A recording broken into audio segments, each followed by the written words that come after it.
Got through rebuilding all the diffs in my Arrma 6S Talion.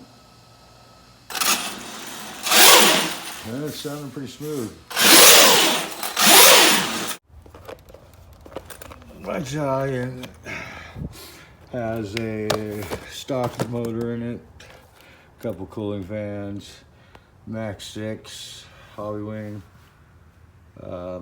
some hot racing upgrades, some EXB braces, the usual nonsense. And it's got some E-Max tires on it, on some 8-scale buggy rims right now. So I'd thrash those again. So we'll take it out for a little rip and see how she does.